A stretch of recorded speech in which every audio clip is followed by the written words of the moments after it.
Hello everyone, welcome to exam magnet. इस video में हम लोग यूपीपीसीएस द्वारा मेंस में जितने भी पीवाईक्यू पूछे गए हैं उनका आंसर सहित रिव्यू करेंगे। आज के सेगमेंट में यानी आज के लेक्चर में हम मॉडर्न हिस्ट्री सेगमेंट का पीवाईक्यू सॉल्व करेंगे। तो आइए वीडियो को शुरू करते हैं। सबसे पहले 2018 से शुरू करते हैं। तो 2018 का सबसे पहला प्रश्न है, सरदार पटेल की भारतीय रियासतों के विलीनीकरण में भूमिका को स्पष्ट कीजिए। इसको आपको 125 शब्दों में आंसर करना है। तो इसके आंसर में हम अगर इंट्रोडक्शन की बात करें तो हम लिख सकते हैं कि भारतीय रियासतों के एकीकरण में तत्कालीन रियासत विभाग के मंत्री सरदार पटेल ने राज्य मंत्रालय के सचिव बीपी मेनन के साथ मिलकर प्रिवी पर्स की अवधारणा पेश की तथा निम्न तरीकों का प्रयोग किया। यानी सरदार पटेल ने प्रिवी पर्स की अवधारणा प्रस्तुत की तथा निम्न तरीकों से रियासतों को एकीकरण करने का प्रयास किया। उन्होंने कौन से तरीके अपनाए, आइए देखते हैं। तो सबसे पहले अगर बात करें तो उन्होंने छड़ी व पुरस्कार की नीति के तहत, आप एक चीज़ ध्यान दीजिए, यहाँ आप दंड व पुरस्कार की नीति भी लिख सकते हैं।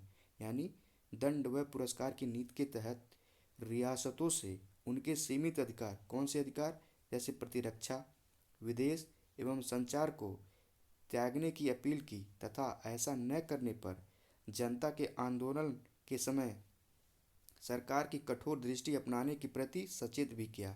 यानी सरदार पटेल ने सबसे पहले कैरेट एंड स्टिक पॉलिसी को अपनाया और रियासतों से कहा कि आप अपने प्रतिरक्षा, विदेश और संचार के जितने भी अधिकार हैं उनको आप छोड़ दीजिए, और अगर आप ऐसा नहीं करते हैं तो जब आपके रियासत में जनता आंदोलन करेगी तो भारत सरकार उसके प्रति आपको कोई मदद नहीं करेगी। इसके दूसरे पॉइंट के रूप में हम लिख सकते हैं कि अधिकांश रियासतों के साथ शांतिपूर्ण वार्ता की। यानी सरदार पटेल जी ने अधिकांश रियासतों के साथ कैसी वार्ता की, शांतिपूर्ण वार्ता की, जिसमें विलय पत्र की नीति प्रमुख रही। विलय पत्र यानी इंस्ट्रूमेंट ऑफ एक्सेशन। आप जानते होंगे कि इंस्ट्रूमेंट ऑफ एक्सेशन के तहत जम्मू कश्मीर को विलय किया गया था। तो आप उदाहरण में लिख सकते हैं कि जम्मू कश्मीर का विलय, यानी इंस्ट्रूमेंट ऑफ एक्सेशन के तहत जम्मू कश्मीर का विलय किया गया। इसका तीसरा पॉइंट आप लिख सकते हैं कि आवश्यकता अनुसार सैन्य कार्रवाई का सहारा लिया गया। आप जानते होंगे कि उन्होंने हैदराबाद रियासत के एकीकरण में उन्होंने ऑपरेशन पोलो का सहारा लिया। यानी हैदराबाद को उन्होंने हड़काकर भारतीय रियासत में शामिल किया था। अगला पॉइंट आप लिख सकते हैं कि जनमत संग्रह के द्वारा, यानी जूनागढ़ को उन्होंने कैसे शामिल करवाया, जनमत संग्रह के द्वारा। तो उक्त बातें आप इतना लिख सकते हैं कि सरदार पटेल जी ने कैसे कैसे तरीके अपनाए। अब बारी आती है लिखने की कि इसका प्रभाव क्या पड़ा, यानी रियासतों के एकीकरण से भारत की राजनीति पर क्या प्रभाव पड़ा। तो सबसे पहले आप देखेंगे कि राष्ट्रीय सुरक्षा को मजबूती मिली। और अगला पॉइंट आप लिखेंगे, विभिन्न रियासतों के समेकन से आर्थिक समेकन भी हुआ। यानी विभिन्न रियासतों के एकीकरण से क्या हुआ, आर्थिक रूप से भारत एकीकृत हो सका। अगला बिंदु आप लिखेंगे, संविधान सभा में रियासतों के प्रतिनिधित्व को सुनिश्चित किया जा सका। और अगला बिंदु है, राजनीतिक एकता को बनाए रखने के लिए मजबूत प्रशासनिक ढांचे की स्थापना की जा सकी। यानी सरदार पटेल जी ने लगभग 550 रियासतों का एकीकरण कराया, जिसके तहत क्या क्या प्रभाव हुआ, तो आप ये प्रभाव लिख सकते हैं। तो आप इसके कंक्लूजन में लिख सकते हैं कि इस प्रकार पटेल ने रियासतों को भारतीय क्षेत्र के साथ एकीकृत किया और भारत के बाल्कनीकरण को रोका, जिसके कारण उन्हें भारत का विस्मार्क व लौह पुरुष की संज्ञा दी गई। आप यहाँ आंसर इसके कंक्लूजन में आप ये लिख सकते हैं कि इस प्रकार पटेल ने 500 लगभग 550 रियासतों को भारतीय क्षेत्र के साथ एकीकृत किया, यानी भारतीय क्षेत्र के साथ जोड़ा, और भारत के बाल्कनीकरण यानी भारत के बिखराव को रोका, जिसके साथ उनको क्या कहा गया है, भारत का विस्मार्क और लौह पुरुष कहा गया है। आप इस तरह आंसर करेंगे तो डेफिनेटली आपको अच्छे नंबर प्राप्त होंगे। अगला प्रश्न देखते हैं 2018 में क्या पूछा गया था। तो अगला प्रश्न है, महात्मा गांधी भारतीय राजनीति में मध्यम मार्गीय दृष्टिकोण का प्रतिनिधित्व करते हैं। तर्कपूर्ण व्याख्या कीजिए। इसका भी आंसर आपको 125 शब्दों में देना है। तो इसका आंसर की बात करें तो आप लिखेंगे कि महात्मा गांधी ने तत्कालीन ब्रिटिश शासन के विरुद्ध उदारवादी एवं उग्रवादी विचारधारा के मध्य समन्वय स्थापित करते हुए भारतीय राजनीति में मध्यम मार्ग का एवं एक वैकल्पिक दृष्टिकोण प्रस्तुत किया, जो निम्नलिखित है। तो आप इसके पहले बिंदु के रूप में लिख सकते हैं कि सत्य एवं अहिंसा का पालन, अर्थात किसी बुराई का सामना अतिवाद की जगह सत्य एवं अहिंसक प्रतिरोध से करना। तो आप इसके उदाहरण के रूप में लिख सकते हैं चंपारण सत्याग्रह, जो उन्होंने 1917 में की थी। फिर अगला बिंदु आप लिख सकते हैं कि सर्वधर्म समभाव के माध्यम से धार्मिक सहिष्णुता को बढ़ावा दिया तथा हिंदू मुस्लिम एकता पर विशेष बल दिया। इसका अगला पॉइंट आप लिख सकते हैं साध्य साधन की पवित्रता को महत्वपूर्ण मानते थे, यानी गांधी जी साध्य और साधन की पवित्रता को महत्वपूर्ण मानते थे। जैसे कि उन्होंने चौरी चौरा घटना के बाद असहयोग आंदोलन को वापस ले लिया था। आप जानते होंगे कि 1922 में जब चौरी चौरा घटना घटी तो गांधी जी ने असहयोग आंदोलन को वापस ले लिया था। अगला पॉइंट आप लिख सकते हैं सांप्रदायिक सौहार्द पर बल दिया। इसका उदाहरण के रूप में आप लिख सकते हैं कि खिलाफत आंदोलन। फिर अगला पॉइंट आप लिखिए ट्रस्टीशिप सिद्धांत, यानी न्यास का सिद्धांत। तो इसमें जो कि वर्तमान में भी गरीबी निवारण में अति महत्वपूर्ण है। आप आंसर में सिर्फ जो कीवर्ड हैं जैसे कि ट्रस्टीशिप सिद्धांत, सांप्रदायिक सौहार्द, साध्य साधन की पवित्रता, सर्वधर्म समभाव, ये सब को आप हाईलाइट करके लिखिए। यही इम्पोर्टेंट है, एग्जामिनर यही देख के आपको मार्क दे देगा। फिर आप अगला पॉइंट लिख सकते हैं कि स्वराज का समर्थन किया, जो आत्मनिर्भरता व स्थानीय शासन पर आधारित था। फिर आप लास्ट पॉइंट लिख सकते हैं कि गांधी जी ने अस्पृश्यता, जातिवाद व अन्य सामाजिक बुराइयों के खिलाफ आंदोलन चलाकर सामाजिक समानता स्थापित करने का प्रयास किया। तो आप गांधी जी के मध्यम मार्ग के आंसर में लगभग 6 से 7 पॉइंट लिख सकते हैं, जो आपके 125 से लेकर 200 वर्ड के जितने भी क्वेश्चन पूछे जाते हैं उन सब में ये जितने भी पॉइंट है काफ़ी उपयोगी सिद्ध होंगे। तो इसके कंक्लूजन में आप क्या लिखेंगे? इसके कंक्लूजन के लिए आप लिख सकते हैं कि उक्त माध्यम या उपरोक्त उपरोक्त मध्यम मार्गों का प्रयोग करके गांधी जी ने भारतीय राजनीति में संतुलन स्थापित की तथा सहिष्णुता व अहिंसात्मक साधनों द्वारा सामाजिक सौहार्द कायम किया, जिसकी प्रासंगिकता आज भी बनी हुई है। तो ये रहा आपका कंप्लीट आंसर। तो अगले प्रश्न की बात करें तो तीसरा प्रश्न क्या पूछा गया था? तो वो है कि 200 वर्षों के ब्रिटिश शासन ने भारतीय अर्थव्यवस्था के मेरुदंड को क्षतिग्रस्त कर दिया था। मेरुदंड मतलब रीढ़ की हड्डी को क्षतिग्रस्त कर दिया था। इसकी व्याख्या करें कितने वर्डों में? लगभग 200 वर्ड में। तो इसका आंसर देखिए क्या लिखते हैं। आप शुरुआत करेंगे कि ब्रिटिश शासन के 200 वर्षों ने भारतीय अर्थव्यवस्था पर गहरा व नकारात्मक प्रभाव डाला, जिसने आत्मनिर्भर भारतीय अर्थव्यवस्था को औपनिवेशिक अर्थव्यवस्था में बदल दिया। ये रहा आपका छोटा सा और काफ़ी बढ़िया इंट्रोडक्शन। फिर मेन बॉडी की बात करें तो आप हेडिंग डाल सकते हैं कि कृषि पर प्रभाव, यानी ब्रिटिश की आर्थिक नीतियों का कृषि पर क्या प्रभाव हुआ। तो आपने पढ़ा होगा कि उन्होंने कृषि के लिए जमींदारी, रैयतवाड़ी और महलवाड़ी व्यवस्था अपनाया था। तो आप इसको ब्रैकेट में यहाँ दिखा सकते हैं कि उन्होंने इन नीतियों का पालन किया, तो जिसका प्रभाव क्या हुआ। तो देखते हैं क्या हुआ। किसानों से अधिक कर वसूला गया तथा नगद फसलों की खेती हेतु बाध्य किया गया, जिससे पारंपरिक कृषि व खाद्य प्रणालियाँ प्रभावित हुईं। तो इसके उदाहरण में आप देख सकते हैं कि नील व कपास की कृषि ने खाद्य फसलों की खेती को पीछे छोड़ दिया, यानी अंग्रेज जबरदस्ती नील व कपास की खेती कराते थे, जो कि नकदी फसल है।